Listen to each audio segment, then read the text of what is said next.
Hey, you guys, welcome back to my YouTube channel and welcome to our very first episode of Bake with Me. So, the reason I wanted to make this series is because I am a baker and I love working, and I feel like I need to share all of my creations. So, we're 2 years into the baking game, and I'm just getting so much better, and I'm so excited to continue to learn. And I also want to teach and give people, I don't know, like the opportunity to see the behind the scenes. It's really not an easy job, and it is really not a clean and neat job all of the time. So I just want you to see all of the stuff that happens pretty much behind the scenes. So at this point, I put my cake down on the board. I secured it with just enough buttercream. You want to make sure you add a nice big bunch of buttercream at that bottom to hold your cake up. And then at the top, it's going to be the same thing. You want to add a nice thick layer so that when you put in your second layer of cake, it sits right on top perfectly without being a little crooked or tilted. So when I see that the buttercream is not even, I like to add a little bit more. So that's what you're seeing me doing now, is just adding just a little bit more for some height and for some stability. So then I'm going to go right in with my second layer of cake. It is really thick. And then I have a boba straw. So I like to buy these cute boba straws, and this is the first time I find them individually wrapped, and I think they are perfect for your baking business because it's just cleaner that way. I really love that. So we're moving on, and we're going to start crumb coating our cake. So I used the wrong spatula, and you can see I was having trouble, but I quickly noticed and moved right along and got the big spatula, which I like this one. There's so many different spatulas that I use, but this one is the perfect one for a very small cake. The bigger the cake, the bigger the spatula, I would say.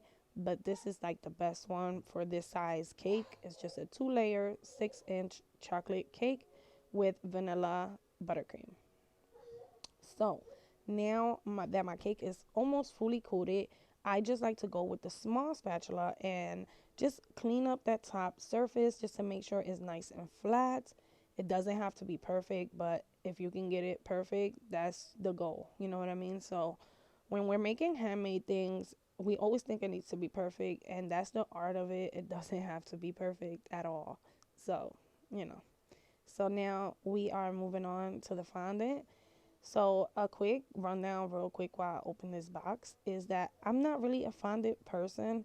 I don't even eat fondant. I don't like the way it tastes, but I like playing with it. I think fondant decorations are absolutely adorable, and I really like learning to play with fondant. So, I've always been familiar with baking, always been familiar with fondant, but I never took the time to really study it and continue to try it, to make cakes with it. So this right here is probably like my fifth cake that's, a fondant cake. So this right here is just a bonus clip where I wanted to show you what I do with the leftover fondant. I just like to roll it out in a nice Ziploc bag and double bag it, of course, so that we can keep it moist. But I just feel like it's a great way to store your fondant. So there you go. So now you're gonna see me starting to color my fondant. So one of the most important things is not putting too much liquid into your fondant. So when you're dyeing it, if you want to blend out the colors like this, it just gives you a better finished product, and your fondant won't get like mushy and nasty. So it's up to you how you do it, but I prefer this method. And I also added some red into a little bit of pink, so that's why you see that extra color there. But yeah, I kept rolling it and rolling it and rolling it, and it took me like 2 to 3 minutes to get the size that I wanted and the thickness all around. But eventually, I ended up getting it, and I'm starting to wrap it up. So what I like to do is wrap my fondant so that it stays nice and moist. This is something that I learned very recently because I used to leave my fondant sitting, and then I wondered why when I was transferring it into the cake, it would just completely break off. And now I see that I have to do this extra step. So, in order to get that beautiful bowl shape that we want, we need to take the straight edge off of the cake.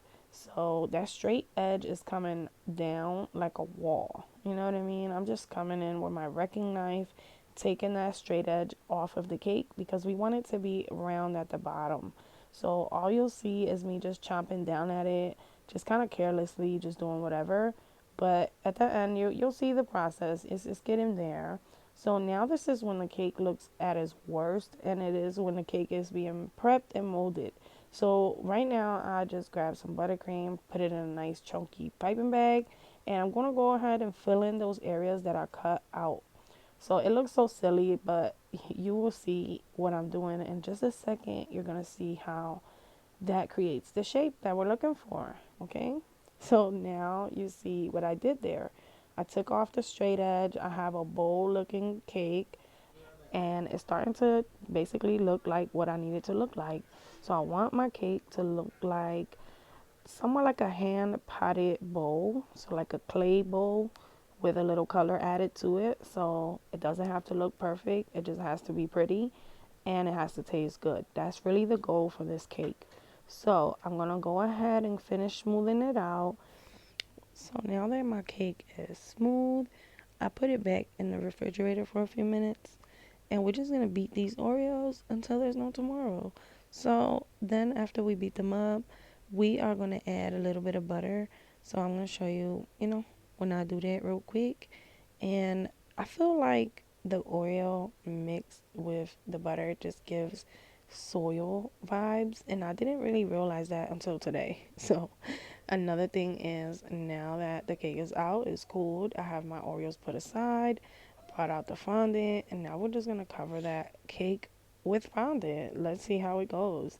Guys, I am not a professional when it comes to fondant, especially I am still learning. So I'm really happy to share this cake with you guys so y'all can see how hard it is. Like these 30-second clips of me doing something really is like 10 minutes. So, never get discouraged when you're learning and, take your time. But see, I have an issue with the back of my fondant cake. It never fails. So I do want to show you what happened, and I'm pretty much just going to show you how I fix it at the end, and you guys will get to see how I do a little patchwork because it was kind of trash, but we fixed it. So let's keep going. All right, so at this point, I'm just basically cutting out all of the extra pieces of fondant that we don't need anymore. And I'm also going to start trying to mold that bottom into the round shape that we created with the buttercream. So, it takes a little bit of work, and I had to use my hands and kind of warm it up a little bit down there. And it actually turned out pretty good. So, I'm really happy with the results. And next, we are going to have to fix this piece of fondant into the back of my cake. So what happened is every time I close up the back of the cake, I always mess it up and I end up doing something weird that causes wrinkles and holes. So if you know about that, let me know so I can avoid it next time.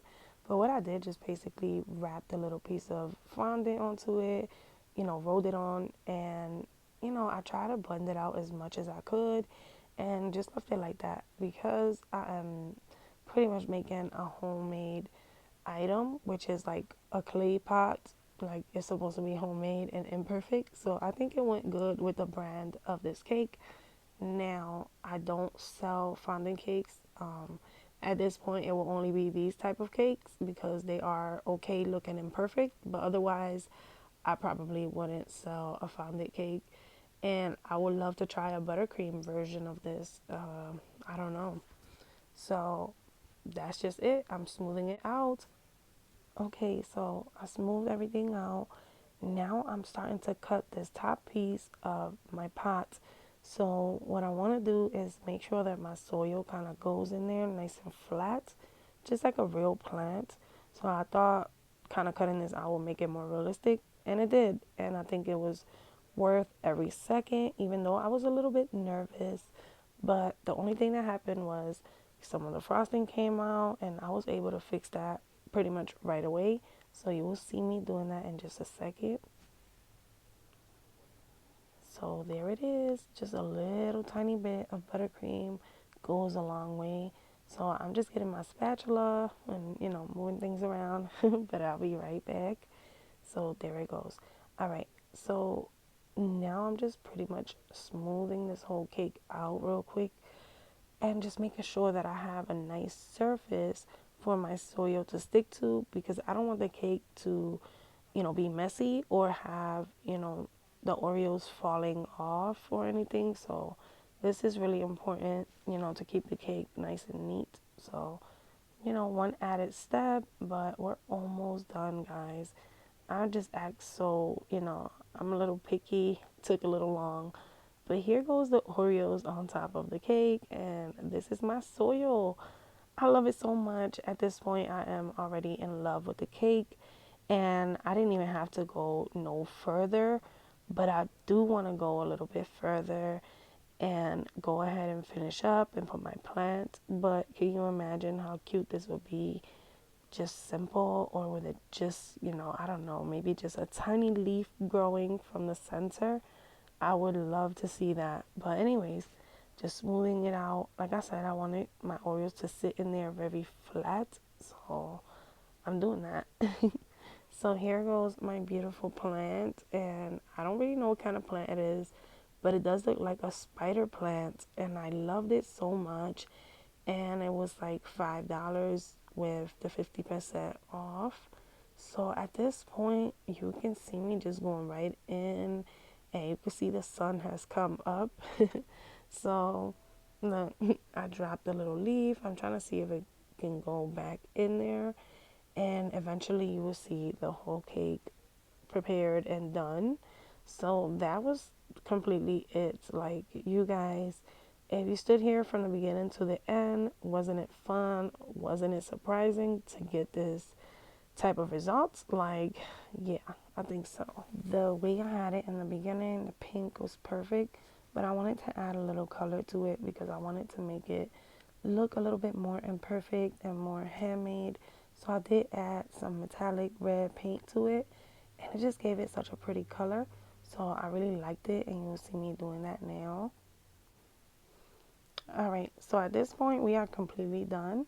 Like, I took my hands off the cake. This is the cake outside in my porch.